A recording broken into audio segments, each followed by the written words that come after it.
Good morning. Good morning, good morning. Welcome to Creative Mornings, Virginia Beach. That's right. Let's start it off. Happy 2 years. Happy 2 years, everyone. We did it. Cheers. Virtual cheers. Cheers. We would not be here without this amazing community. So thank you all for showing up and coming to these events and supporting our local creatives as they face their nerves and their trepidation of coming up and speaking in person. So it's important for us to document and share this dialogue with our community about all of the amazing things happening here in Virginia Beach. So we're very grateful to the City of Virginia Beach for supporting the Vibe District and allowing us to have activities like this. Special thanks to the Arts and Humanities Commission. We have several commissioners here today, Sunny and Olga, and hey, Garrett. I was like, you're not on the commission. All right, our global partner, Adobe, is helping creatives grow, right? They know that creativity takes time, persistence, and community. These things do not happen overnight. They have been our global partner for 1 year for Creative Mornings, and they are helping Creative Mornings grow here in Virginia Beach, but also in cities in 70 other countries. Around the world, we have chapters like Lisbon, Chicago, Paris, Portsmouth, San Francisco, Hong Kong, even Virginia Beach on the list. And let's give a round of applause to Adobe for supporting our creative community. Thank you. And then a very important round of applause for the City of Virginia Beach for helping make these things possible. All right, and in those 2 years, we've grown a little bit. We moved down a door. What else has changed?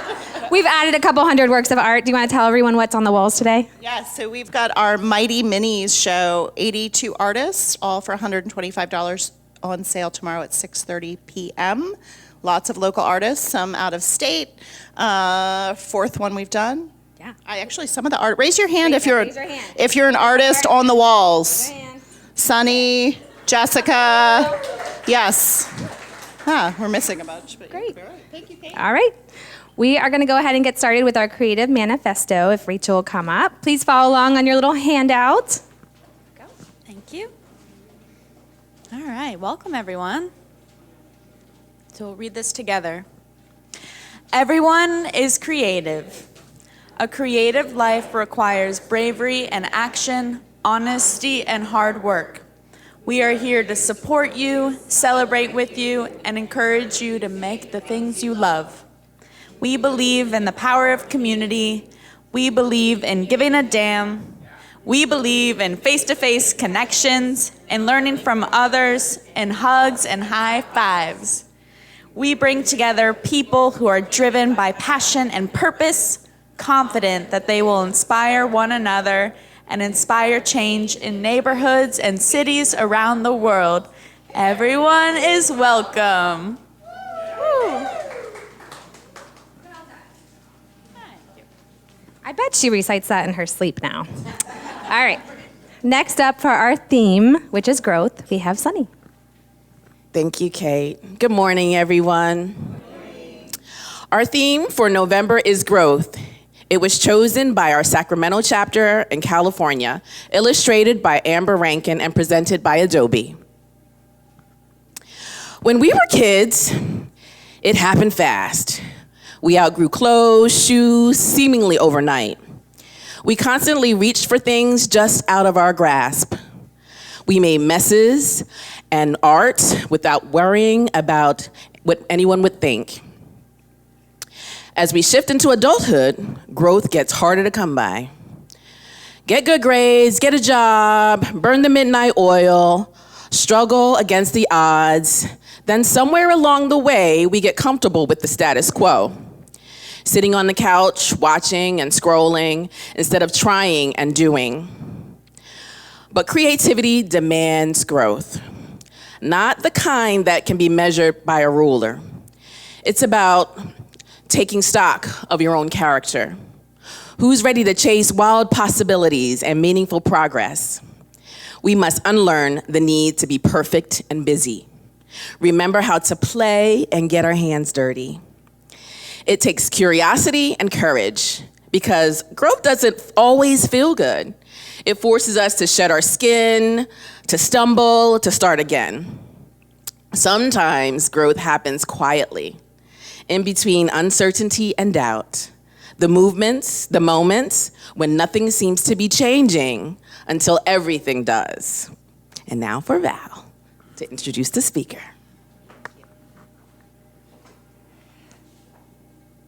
Mark Butts devoted 38 years to Virginia Beach City Public Schools, leaving a lasting legacy as both an educator and a coach. His career included teaching and coaching roles at Hermitage Elementary, Salem Junior High School, Green Run High School, and First Colonial High School. Known for his unwavering commitment to student development, Mark was honored as Teacher of the Year in 1986 and received multiple coaching accolades, including Beach District Coach of the Year in 2007 and 2020, and Eastern Region Coach of the Year in 2020. In 2007, he was named Sports Person of the Year by the Virginia Beach Sports Club. A graduate of Virginia Wesleyan University, Mark earned his Bachelor of Arts in Art Education in 1979. As a standout athlete in men's basketball, he set multiple records and was included into the Virginia Wesleyan Hall of Fame. His collegiate achievements included being named MVP in 1979, two-time All-South Region, two-time All-Dixie Conference, and 1979 Converse All-American Honorable Mention. I should not play him in basketball. He would win.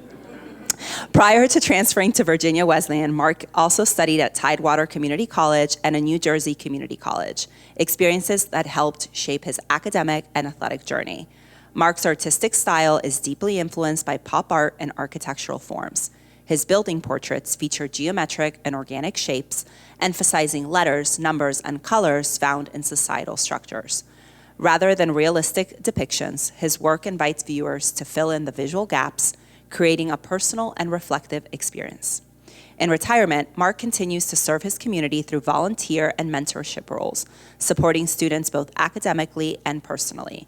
He remains active in athletics and is an assistant basketball coach at Virginia Beach Middle School. When not coaching or mentoring, he enjoys golfing, painting, and spending time with his wife, 2 adult children, and 3 grandchildren. Please join me in welcoming Mark.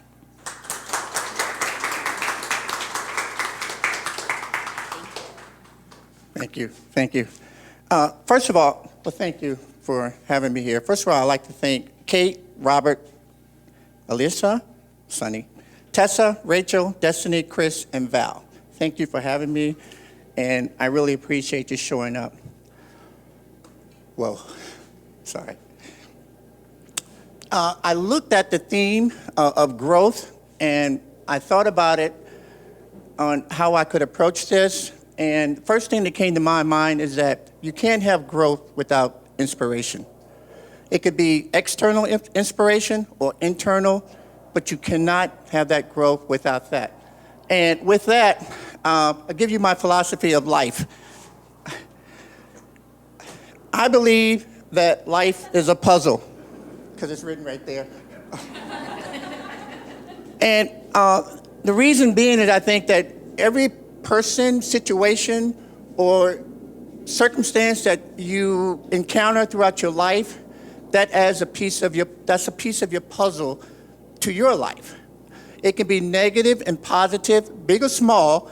As a matter of fact, sometimes those negative encounters allow you to grow more than the positive ones, because you're telling me I can't do this, well, I'll show you, I'll do it, okay?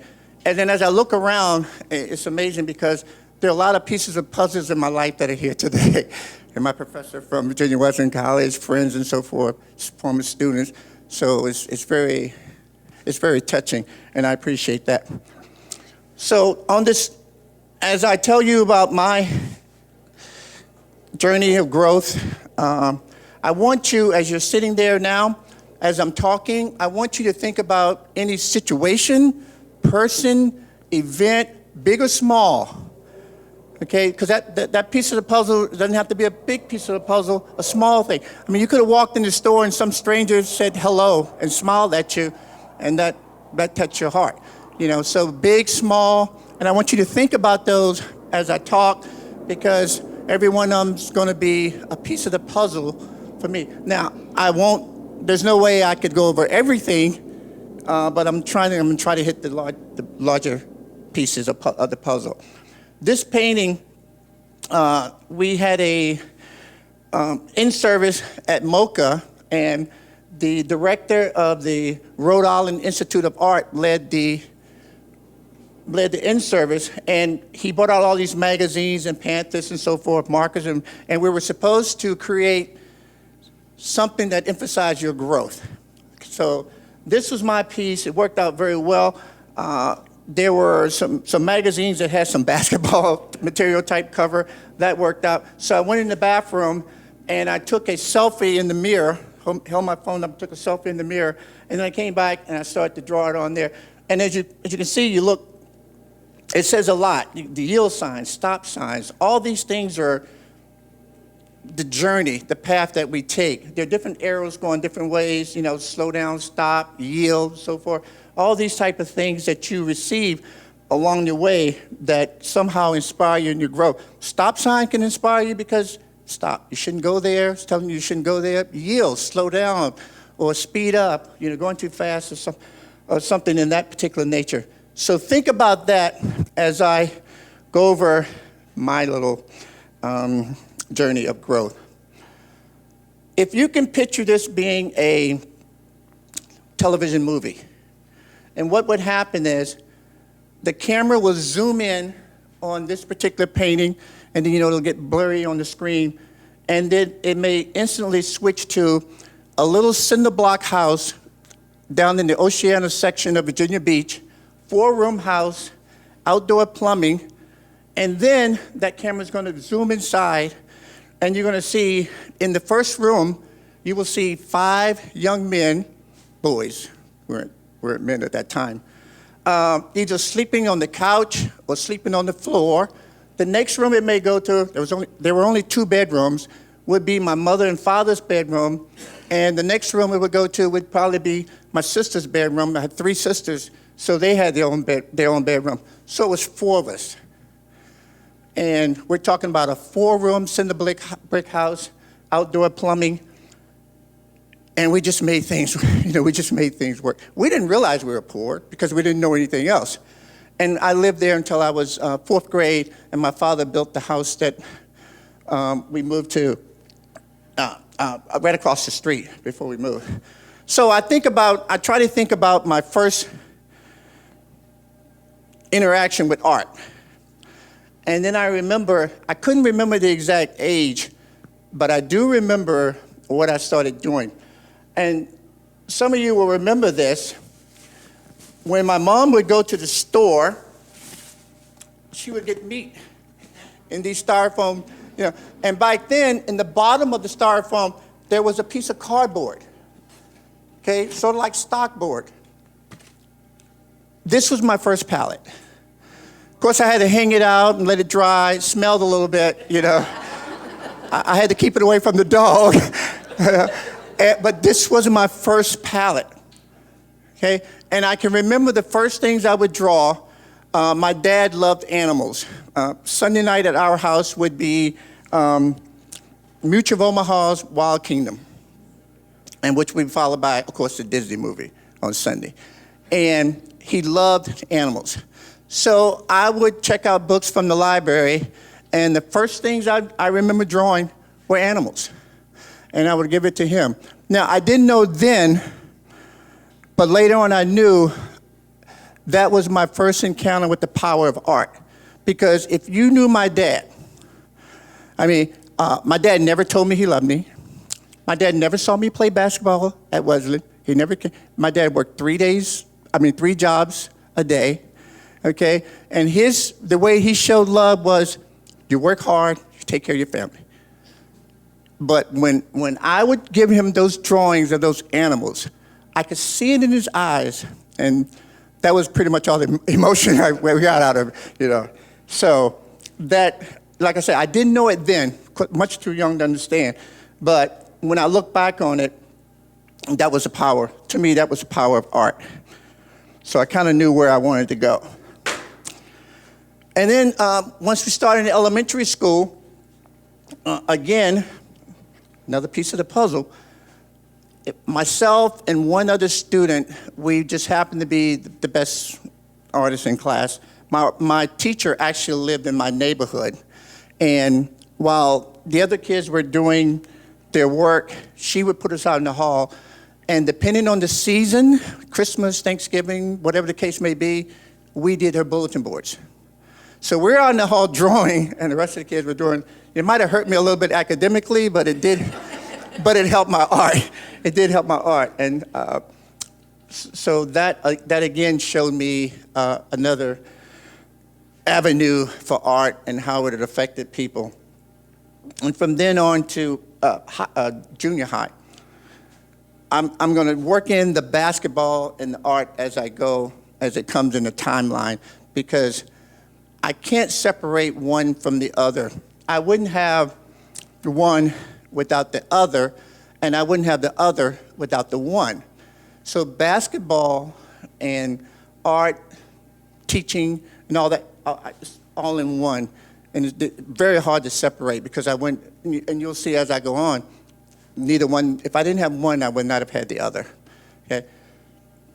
So we go on to junior high school. Now, at this time, I was playing basketball, but not on an organized team. You know, in the neighborhood, you go out and you play basketball. And I thought I was good, and I really wasn't that good. But, you know, we weren't playing by a whole lot of rules and so forth. So I actually got cut from my junior high team. It was devastating. Okay, one of those positive pieces of negative. I'm sorry, it wasn't positive at all. I'm sorry. One of those negative pieces of the puzzle that, again, helped to shape this. And that just told me I had to be better. I had to work hard. So I did play rec basketball, okay? And went on the next journey, went on to First Colonial High School, and there I discovered art was a lot different. It was better. It was better because it was more intense. I was in an art class. We had the teachers. To be honest, I couldn't tell you my art teacher's name in junior high, but I knew both of them, Miss Lowenthal and Miss Perrinet at First Colonial, and Kay will attest. She, fellow art teacher, 38 years, so thanks for coming, Kay. And I do remember those because of, it was just different, more intense, more organized and so forth. But, elementary schools, junior high. And also I understood the power in art there because with all my friends, I was still one of the better artists, and I still wasn't very good, but I was one of the better artists and ended up having to do a lot of their work and so forth and so on. So also at the same time, there were some external artists, some national artists that sort of sparked my attention. And one was Peter Max. Now, I didn't know a whole lot about Peter Max, but what I did know was, wow, look at that color. And then the way he dressed. If you're looking at the 60s and the 70s with the outfits that Peter Max was there. So I did know that, and I did know that I loved this art. And what I usually copied from his art at that particular time, again, not doing a whole lot of research about what he was doing, was that I started drawing what I call balloon letters, bubble letters. Color them in, and then outline them with black Sharpie marker, or we would draw objects, and then we would write the name inside of the object to take the shape of the object, and then erase the lines that don't matter, and then color them in, and then go with the outline. So that's what Peter Max gave me and that was in the 60s, up in the mid-60s. So I was born in 1956. So I'll give you an idea of how old I was at that particular time. And then the next guy, but came a little later in the 70s, and some of you may know, Leroy Neiman.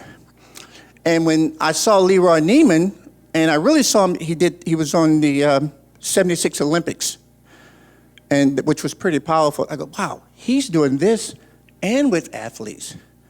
I'm going, okay, I can do that. I can do that. And those were the first actual drawings that I started, because I actually did, this is a little bit later, I actually did the boardwalk, my first boardwalk after college, and I had all these paintings of these athletes, and I did watercolor and colored in, colorful and so forth, and I kind of liked it because I didn't have to be super realistic. Drawing people was hard, really hard. So this made it great for me to do. And then this artist by the name of Ken Wright, he was showing at the boardwalk back then, and he came up to me and he said, I like your stuff, but maybe you should get a little sturdier, because I was doing it on watercolor paper. I didn't know what I was doing. I had a wooden frame and chicken wire. And back then, that's how you got into the art show. But he helped me a lot, and even though I didn't start it right then, down the road, I know that's what led to what I started doing. And then it was weird in high school because I had no plans of going to college, none whatsoever. Really didn't have any plans of, even though as much as I liked art, having an art career, I wanted to be a plumber. I didn't take the SATs. Neither one of my parents, finished high school. My dad actually dropped out when he was 14, started working for the city, and then other odd jobs, as I told you.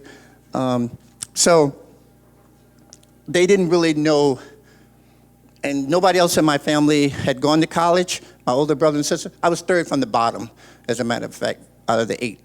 I was third from the bottom. So I said, and I was gonna be a plumber. And I don't even know why, because I didn't know anything about plumbing. So I just knew that everybody had a house and everybody needed plumbing. It's like being a mechanic. Everybody has a car. So I'm gonna get a job. So I didn't take the SATs. I didn't worry about that. So at First Colonial 10th grade, I made the JV team. And I only made the JV team. I made the JV team because my older brother, who was better than I, he was on the team. And the coaches knew my parents. My dad knew a lot of people in the neighborhood. He was pretty popular in the neighborhood and throughout the city of Virginia Beach. And I know that was the only reason I made JV. Never got to play, sat on the bench. I might have played when, blow out one way or the other. So that was a negative piece of the puzzle. 11th grade year, got to play a little bit more. And I told myself in the 12th grade, I said, you know what? I'm not going to sit on the bench anymore. I got to go to my first basketball camp at Star to Sea. We didn't have money for basketball camps, trust me. I don't know how I saved up this amount of money to go. Went to Star to Sea, met some college players. They showed me drills that I've never seen before about shooting and so forth. And I practiced and I practiced and I practiced those drills. I said, I'm going to get better. I'm going to get better. And I did. The next year in varsity, I was just like the sixth man, sometimes starting, sometimes not. Still no college scholarships coming in. So I was still on that path for a plumber butts. Yeah. And you've probably heard that before. Yeah, that plumber. Yeah, okay. It would have fit me, plumber butt. So it would have been perfect. But something weird happened. So we're at home. My brother gets a phone call, and it was from this college coach in New Jersey. And he said, I want you to come to this junior college in Vineland. I don't know, anybody familiar with South Jersey, Vineland, New Jersey? Yeah. Because I've never been anywhere. I had never been away in my life for a day. Mom did everything for me, okay? And I graduated early. I graduated when I was 17, so I was still young. But anyway, my brother said, I'm not going. So I get on the phone and I say, I play basketball. I don't know the coach. He's never seen me, but I play basketball. And he said, okay. Must have been a pretty bad team for him to say okay, and he didn't even know who I was. And I was small then. I may have graduated. I was only about 5'11". I'm 6'2" now, but I was only about 5'11", so that may have had something to do with it. And also, my mom got me in school early because with 8 kids, she said, no, you're getting out of here. I don't know how she got me in. I had a late birthday as well, October, but she got me in school early. So all the kids that I went to school with, that I should have gone to school with, graduated in 75. I graduated in 74. So I'm still 17 and young and never been anywhere except for Virginia Beach, SeaTac area, Oceana, that's where I grew up at. So I go go to the bus station when it's time to go to college. Go to the bus station. I have $400 and some in my sock. I have all my bags packed. I get on the bus. The bus stops in Jersey. The bus gets into New Jersey, Cherry Street bus station, Greyhound bus station, and it's 12 o'clock. And again, I don't know. Never been anywhere. My parents don't know. They don't know. But my dad gave me $400 and some and put it in my sock, and I'm on the bus with all my luggage. They get out of the bus, into the bus station. It's 12 o'clock. The next bus doesn't go into New Jersey until 6 o'clock in the morning. And right now, I'm panicking. I am scared to death. I'm in downtown Philadelphia. I don't know anybody. So I sleep on the bench in the bus station. Now, again, I'm 17, scared. I sleep on the bus in the bus station, get up in the morning, 6 o'clock, the bus goes out. It took forever to get to New Jersey because there were people, they were making actual regular stops that you would see a bus make stops for people to go to work. I thought the bus was just going to take me to New Jersey. Didn't work that way. So we pull up in front of the school, and again, never seen the coach. He could have walked right by me. I would not have known. I had all this luggage, and I was wondering why the students were looking at me funny with all this luggage. They didn't have dorms. I didn't know that. So now I'm like, oh my God. I'm gonna be honest with you, I was crying. I started crying. I did. I started crying, and I asked this one person, I said, where's the coach?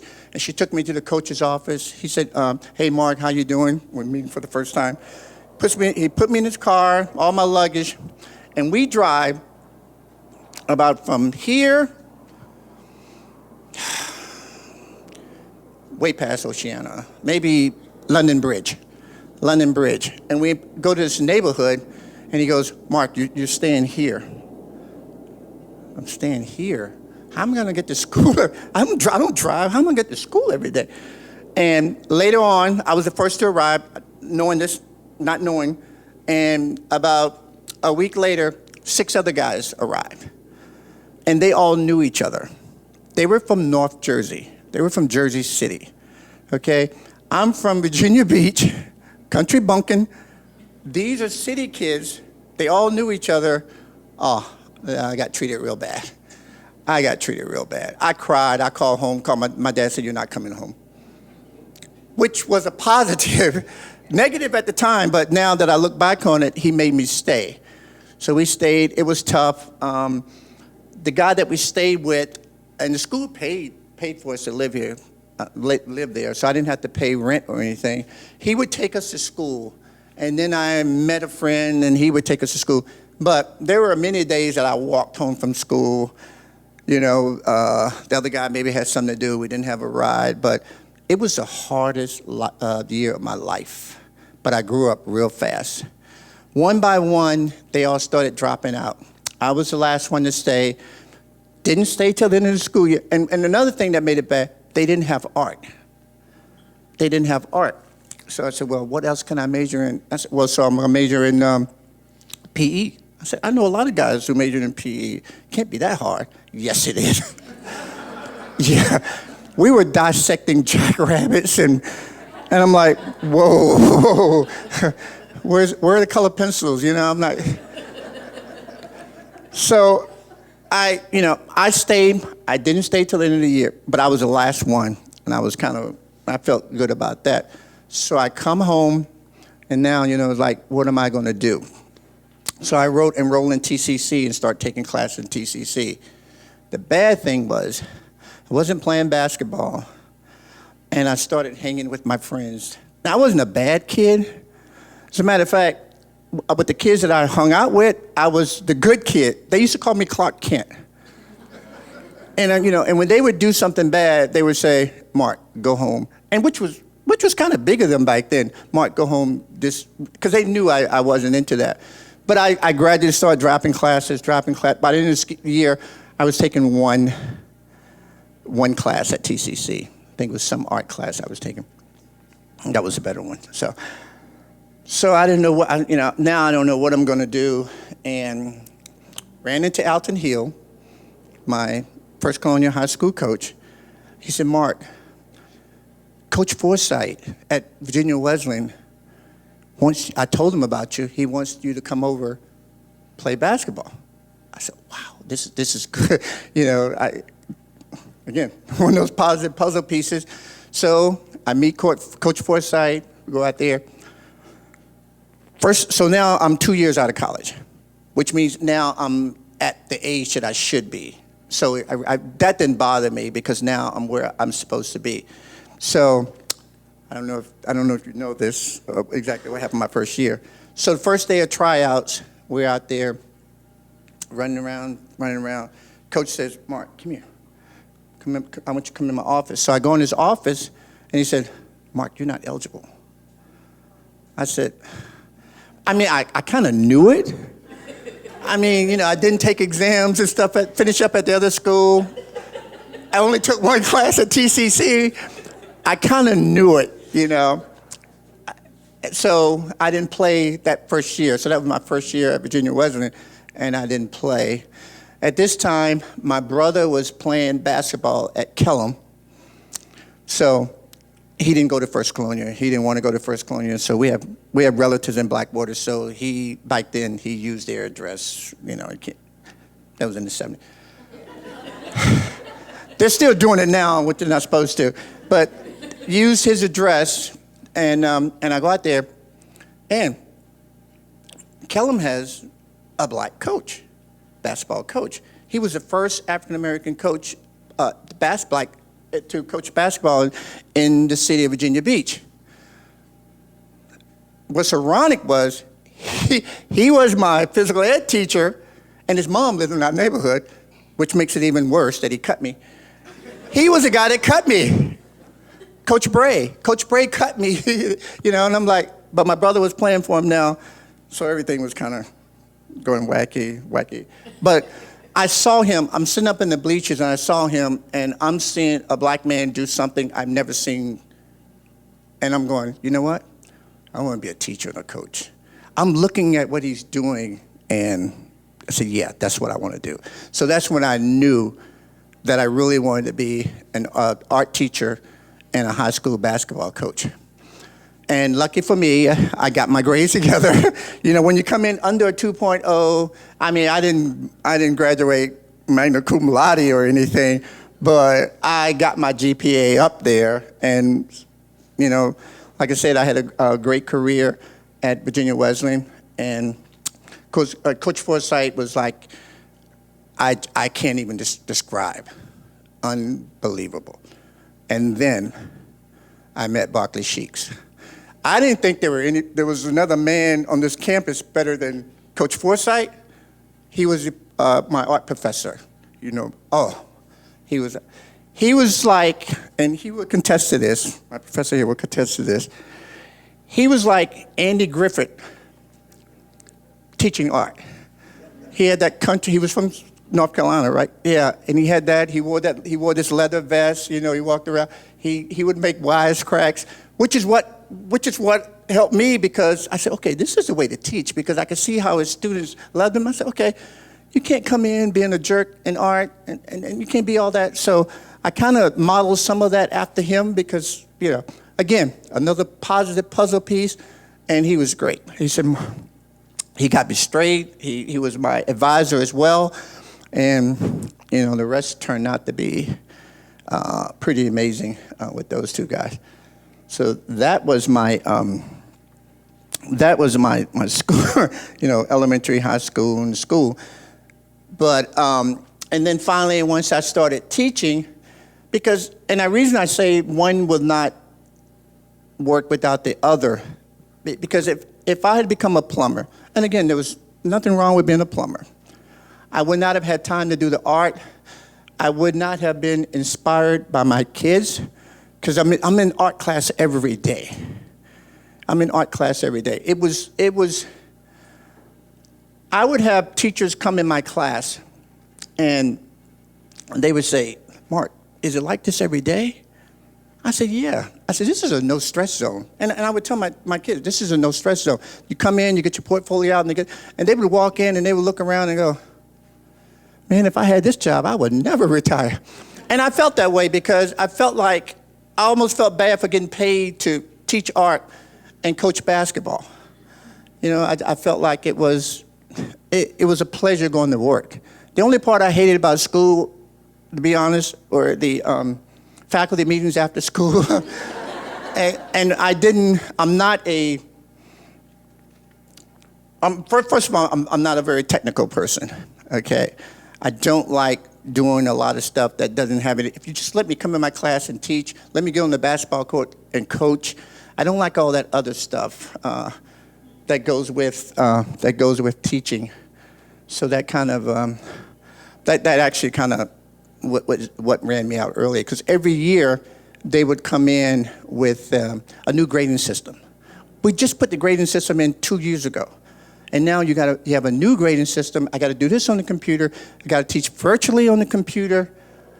And I just couldn't do it. I was lucky that I had, at First Colonial, I had 2 young ladies, and one of them had gone to school with my kids in Chesapeake. So she knew them and I knew her. And of course they were young, they knew how to do all that stuff. And they would help me with the computer stuff. And then I would feel bad because they had work to do as well. But they didn't mind, but I felt bad because they wanted to do it. Because we probably had the best department in the school at First Colonial, to be perfectly honest. And they helped. And there's no way I could have taught art on the computer during COVID. There's just no way. We used to they started this thing where you had to do one virtual lesson a month.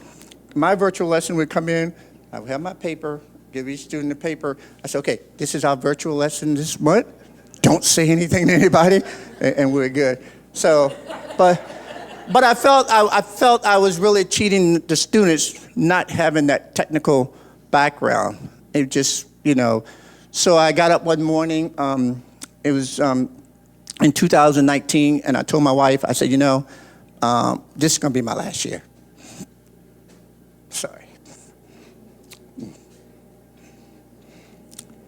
So I went in and told the principal I am retiring after basketball season. She said, okay. Basketball season ended February the 14th. It was February the 14th. And she said, Mark, can you stay for 2 more weeks and kind of show the new teacher around? And I said, yeah, I can do 2 more weeks. So I went to February 28th, which was a Friday. That was my last day, and school shut down that Monday. COVID shut down that Monday. So I told my wife, I said, you know what? I'm going to start doing art shows. So I started building up my portfolio. And in 3 years, I said, I'm going to buy me a tent. Bought me a tent. My very first art show, it was the Chesapeake Art Festival. I sold 1 painting. I came home that whole week. I told my wife, God, it's a lot of work. I mean, because Sunday is the worst. Sitting up is not bad. Taking down is bad. And I loved it. I would meet people, since I'm local, a lot of local people would come and they would see that I was from Virginia Beach and taught at First Colonial and so forth. And we would have all these conversations and all. But I said, God, 1 painting, So then the next show, 4, and it started steady picking up. Now I have like some regular customers that come to see. Oh, I heard you were going to be here, so they would come to see. And the development of my style, I went back. I was thinking back to Peter Max and all them, and I said, but I really, even though I do have some people in my. The ones that you see of the casinos, and I got a lot of Vegas stuff, they're my earliest pieces. I used to go to a Nike clinic in Vegas, Mother's Day weekend. It was the largest high school basketball clinic in the world, and it was held at the Orleans casino because they have a arena. So there would be 17,000 high school coaches there. It was really pretty neat, and you got to see all the Nike coaches. Bobby Knight, Roy Williams, Krzyzewski, they would all come and speak, so it was pretty neat. But in the meantime, when I had the free time, when I wasn't at the crap table, I would go down and take pictures. So all of my Vegas paintings are from the actual photographs that I've taken. As a matter of fact, all of my paintings, maybe 98% of my paintings, I actually took the photograph, or a friend of mine would take the photograph for me, except when I do pieces like, the Raven restaurant, which no longer exists, then you have to Google it and so forth. But I like to work from ones that I take pictures of. That's the Chesapeake Jubilee. Took my grandkids to the Jubilee there. And of course, this is Mocha, which has significant value as well. So that was pretty neat. So if you come to the show, most of my paintings are local, a lot of local scenery. I did paintings of the old Virginia Beach Dome, and guys would come in and say, oh man, I saw the Rolling Stones there. We'd sit and talk. And then they'll say stuff about the Raven. They go, can't talk about the stuff that went on in the Raven.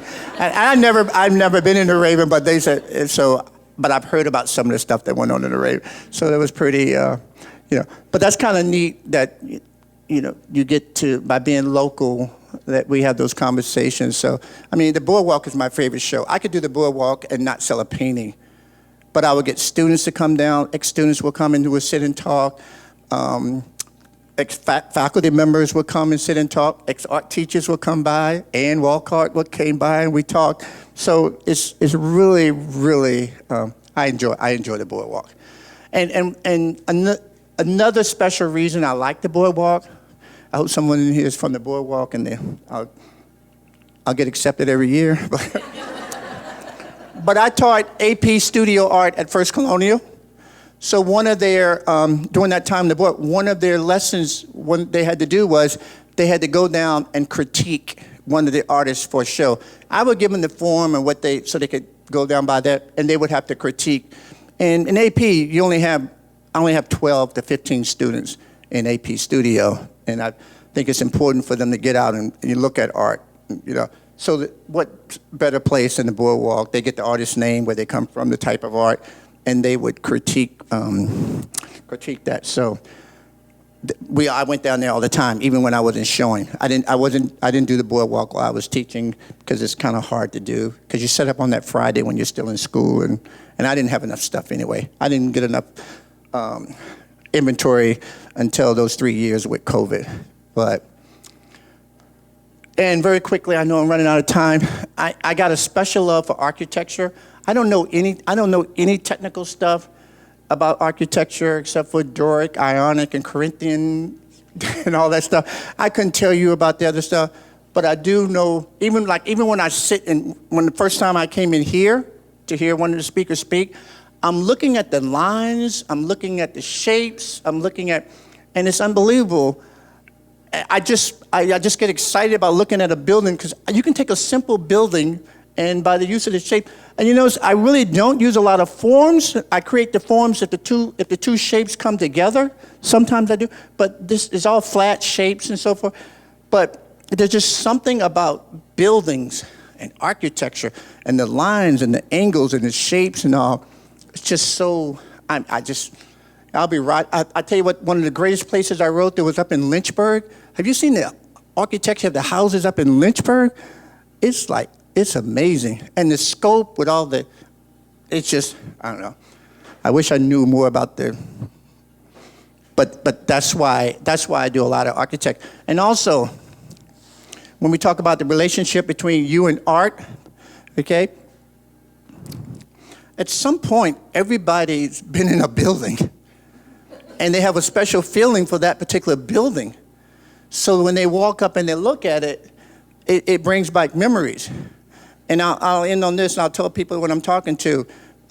Sometimes a lot of people with art will take you to places that you've never been, like you see this painting of this place. I tell people that my art will take you to a place that you've been, will take you back to that place. And that's what, when people come up to my booth, that's what they say, how they feel about that. But thank you, I really appreciate it. I wasn't as nervous as I thought I would be. So I attribute that to you being such a great artist. Thank you. Thank you so much. Thank you, Mark. So I used to work at Mocha, and I ran the Boardwalk Art Show in 2006. Were you in that show? No? This is my 4th year. Oh, 4th year now. I just finished my 4th year showing. Well, we'll relay the message to our friends Please, over I at know- Mocha. I won't disappoint them. I won't, but tell them I love the Boardwalk Art Show. We know some people over there. Yes. Thank you again. You're welcome. I think the thing that stuck out to me in your talk today about growth and is, we're always kind of reinventing ourselves, right? Yes. And I love that your path was not always intentional and you had to kind of stumble along those blocks of reinvention. And so thank you for sharing that story. We have a couple questions that we can take before we head outside. Anyone have a question for Mark today? Yes. Yes.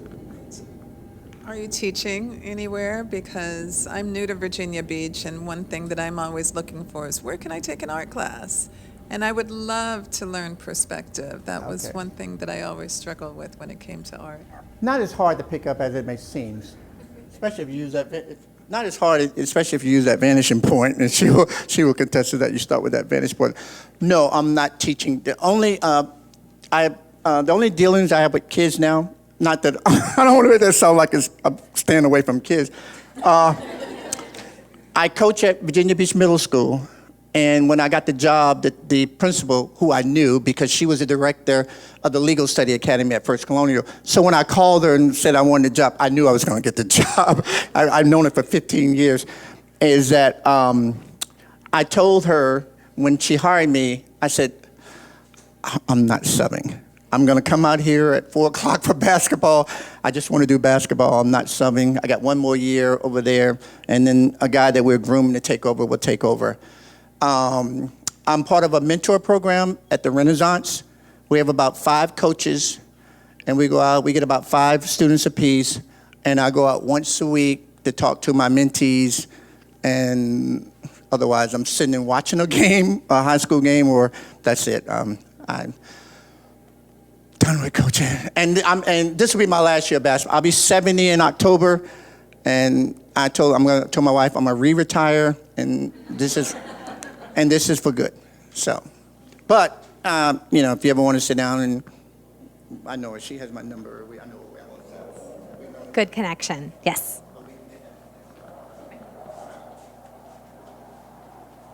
I love the combination of art and sports, and so many times, you understand the high school clique thing probably better than a lot of folks. So how can we as a creative community make it so that people from different groups and cliques or identities like that can feel like they can create? Because I love that you did that. Good question. That's a good question. I think a lot will have to do with your subject matter. Show up at those events, bring that to them, because a lot of them won't come out. A lot of them, my kids were going out, even though they were AP students and the top of the class as far as AP goes, I don't know if a lot of them visited museums and events like this, but with that assignment, they had to go and they had to do it. And then once they do it, they like it. They like it. If you're a teacher and you're, the subject matter that they paint, well, that doesn't necessarily have a lot to do with it, but with boys, not with girls. Girls, they're good. They do whatever. Oh, great to have girls in class. Trust me. I have a couple ex but boys are a little bit different. If you kind of lean that towards them, they'll gravitate toward it. And that's when I saw Neiman and his athletes and so forth. That really. And then that, with the Max color, that drove me. But with guys, I think more subject matter. Girls are the best to have in basketball camp. They come to your line. They do what you ask them to do. They're the best to have in class. They do what yeah. Boys are knuckleheads. One more? Well, first off, you sound like you would have been just the loveliest teacher, so nurturing, so empathetic. I thoroughly enjoyed your chat. Oh, that's awesome. And to that note, you've obviously spent a lot of time with students, so you've seen growth firsthand in your art classes. Is there a particular moment, I'm sure you had several aha moments in classes, but is there a particular moment that even after all of these years most stands out from a growth perspective? I had this one particular guy in my AP class. And in AP, at the start of this year, you have to choose a concentration. And you have to do that concentration. There's other parts of it as well, but you have to do, like my concentration may be, how the water, it could be pretty vague. It could be, how does the water affect Virginia Beach? So everything that he does have to somehow center around that. Doesn't always necessarily have to have water in it, but it has to center around that. And this guy was doing something dealing with the human figure. And he was amazing. And I would walk by his work and go, I can't do that. He really blew me away. And I don't know what he's doing now. But I was telling a couple of my students, that's my student that did the mural on the wall over there, Todd Lindbergh. Yeah, I had him as a student. Abby, she's one of my students. She does, her murals are, so I do have a couple of students out there doing that. But yeah, this particular kid blew me away. Abby blows me away what she does. I look at her Instagram and she's up on that crane and I'm like, oh my God, Abby. Don't fall. All right, we're gonna go ahead and head out and get a group photo before you all leave, and then you'll have time to ask some more questions. But thank you all for coming out today. We are so grateful for having you here in the Garage Gallery at the Creative Well. Thank you.